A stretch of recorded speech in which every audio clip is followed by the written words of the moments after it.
You'd see like a kid in the summer covered in friction burns, and you'd just be like, oh, how was Action Park? Accident Park. Part of the fun was actually surviving the day. Traction Park. The slides were higher, the rides were faster. Class Action Park. We got a reputation as being the wildest amusement park in the world. It's been shut for almost 20 years, and I think no amusement park has caught up to its death toll yet. If you told somebody about this, it sounds like you're making stuff up.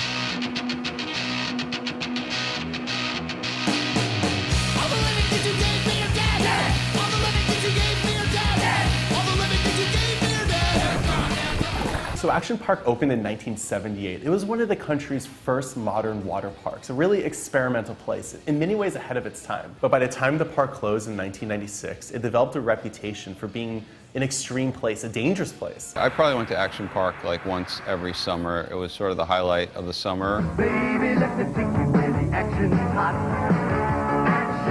Action Park. There's nothing like going on a really hot day and just being able to jump around in the water. And it was only later that I realized, a lot of the stuff was kind of dangerous. The action never stops at Action Park. The average family you'd see would be like a woman screaming at 4 kids who seemed like they'd just been eating sugar and drinking soda all day, and like a drunk dad with no shirt on. I'd like to think of Action Park sort of as like my drunk Uncle Andy's backyard. When you're on the way to Action Park, you're bragging to your brothers and sisters and to your family about how brave you're going to be. And it's almost like a rite of passage, I think, of growing up in North Jersey. Action Park just had more extreme rides, and I think they kind of thrived a bit more on that sense that there's a little bit more adventure there than a lot of other parks.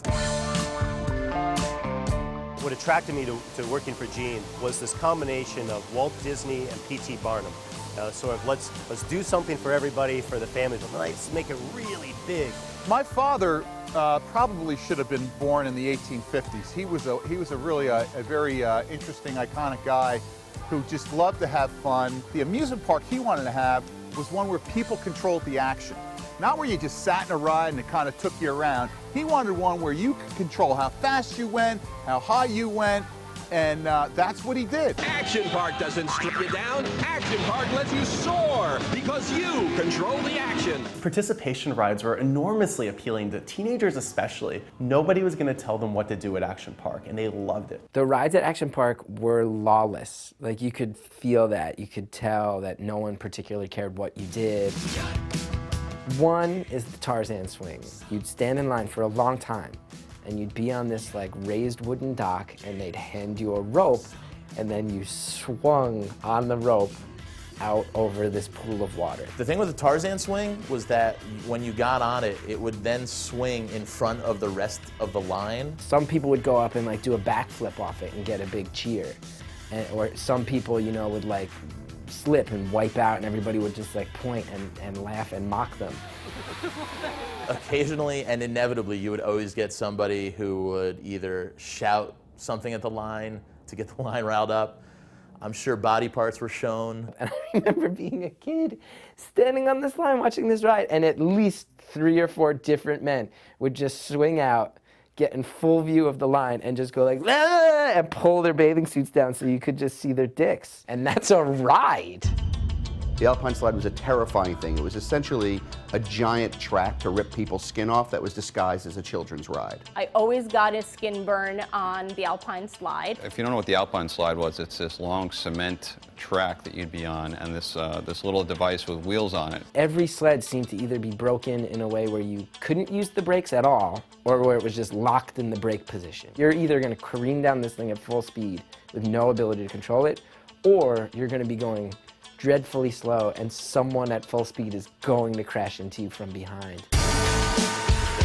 It was by far one of the most dangerous situations I've ever been in my entire life. You go down a cart and you could determine how fast, and if you went too fast, you could come out. I was always just, as a kid, kind of in awe of people like kind of flying off of the alpine slide. You have to take the ski lift to get up there.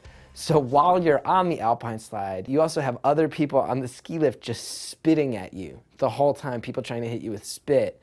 And you know that's true because you tried to hit them with your spit on the way up. When you got at the top of the alpine slide, you actually saw photographs of other children who had been maimed with a sign that said, "Keep your arms in, kids," because if there's anything children should be, it's responsible for their own safety. One of my favorite legends about Action Park is the giant loop-de-loop slide. The Cannonball Loop was literally just a water slide that at the very end looped, which is almost physically impossible. And there is no safety whatsoever. You would climb essentially to the top of a building, jump off it, slide down a fast water slide, and then just from the force of your own bones hitting the earth, flip over and come down. You hit the bottom and your stomach falls out, and then you get all disoriented and you come out and you don't know where you are. Like, if you go back and look at the picture of the Cannonball Loop slide, it looks photoshopped. Like, it looks unreal. The urban legend was that they sent like a dummy down to test it, and it came out with like no head. I used to hear that employees got paid $100 to test it out. There was an award at some point for anyone that would, you know, go on it as an employee early on. And if I wasn't around, my father would offer $100 to test out a new ride. It was, I guess it was $100, it was an award. People, I think, after a week of it being opened, were just walking away with bloody noses because you'd get to the top part of the loop and just clank your head. Pretty wild ride. Never quite perfected that one.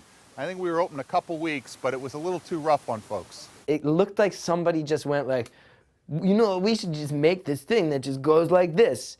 And then they just like traced his finger and used that as like the blueprint. My father, if he could find a guy with a crazy idea for a ride, he'd hire the guy, even if the guy had never built it before. And not actually like think about angles or gravity or momentum in any way. We'll just build that thing. Just about every ride at Action Park, it kind of made you think, what the hell are they thinking? When you go to Disney World, you assume that if you're on Space Mountain and it breaks down, somebody's gonna turn the lights on and climb a ladder and get you out of there. But Action Park, within seconds of entering, you knew there was no one who was gonna do that. There was no one who cared. It was sort of like just do your own thing, and you know the staff would show up if someone got hurt maybe, but there weren't a lot of restrictions that I remember. There were 6 kids in my family, and we all worked up here during the summers. And frankly, we ran the place. Young guys, young girls running the place, and we had more fun than you can imagine. You could just run around a park and know that nobody was gonna care what you were doing. You know, like a 15-year-old from Long Island walking around with a Budweiser can was not frowned upon at all, and very common. Everyone involved in running the place seemed to be a combination of teenaged and drunk or completely apathetic. The employees at the park were just young local Vernon kids, and like they smoke a bowl and then they come to work and then they're like, yeah, go ahead, next. The Carnival Ride Safety Act was passed in 1975. It basically sets forth a series of requirements that all amusement parks, including water parks, need to follow. Legally, you had to be 16 years old to operate a ride. That seems really young, but according to reports, kids as young as 14 and 15 were actually operating these rides which could and did kill people. The choice to have 14 or 15-year-old operators is a pretty reckless one. Even at that age, I knew it was not quite right that these people were working these adult rides. Over the course of Action Park's existence, there were 6 deaths. The first death came in 1980 when an employee was going down the alpine slide and his cart flew off the track and he hit his head on a rock. But by far the deadliest attraction was the wave pool. There are wave pools at tons of water parks, but the one at Action Park was utterly insane. The crowd was chaotic. The waves were much bigger than they should have been, and they went on for much longer than they should have gone on.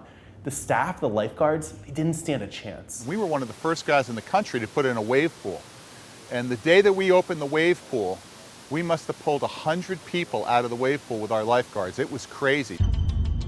In 1982, just a week after somebody drowned in a wave pool, a 27-year-old got out of a ride called a kayak experience and was electrocuted by a loose wire. Every amusement park, every water park has incidents and injuries, and sometimes tragically so.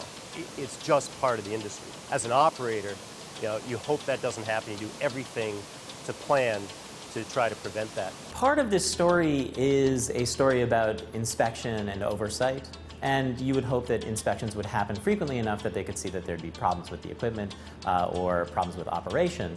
That doesn't seem to have been happening with all that much frequency in this case, especially in light of the number of reported incidents. Whenever somebody got hurt or there was a fatality, it was terribly tragic. You know, the drownings were difficult. We had a few. By the mid-1980s, Action Park had become notorious for its injuries, its deaths, its lawsuits. And so both the government and the media, they began to take notice. I've heard the same things, that there was like no insurance. The owner was able to have an insurance company that was, I guess, not typical of your current amusement park insurance companies. I think he just wanted to be able to have more control over, whether someone would get a settlement for, a minor injury.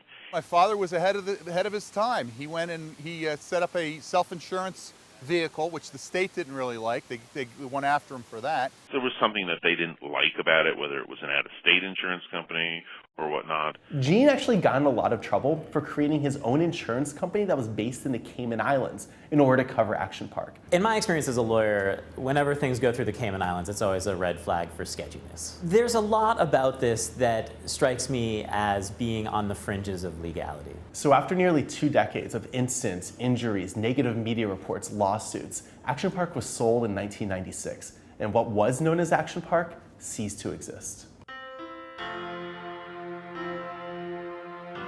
We went to Action Park the year after it closed thinking it was still open, and that's when we found out that it shut down. It was kind of a National Lampoon moment for us. And then my dad started looking through all the press about it and thought, oh my God, like, that never happened to us, but wow, what if it had? These amusement parks used to be a lot more kind of dangerous than they are today. No, Action Park couldn't exist today. There are way too many lawsuits. There are way too many overprotective parents. There's no timeout zone at Action Park. There's too many rules and regulations in today's world that would prevent us from opening up Action Park in its purest form that it was.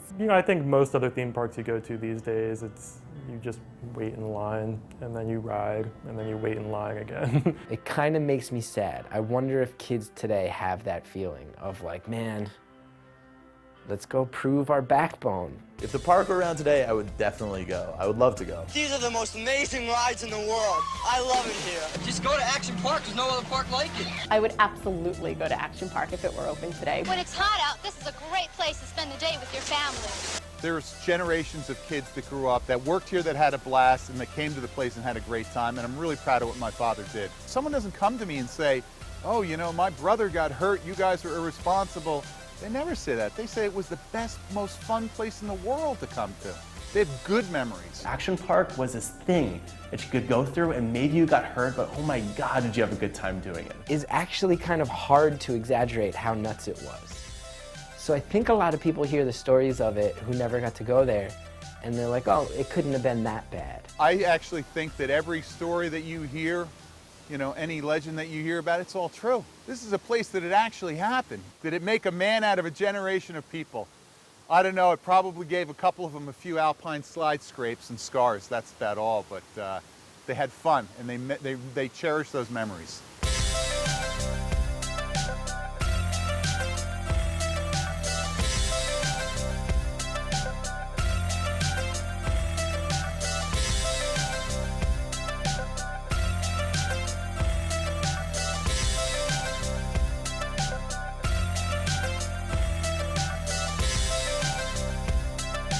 We're back, we're in control, and we are going to make this place real fun again. We're going to make sure it's safe, but we are going to make it so much fun. The action never stops.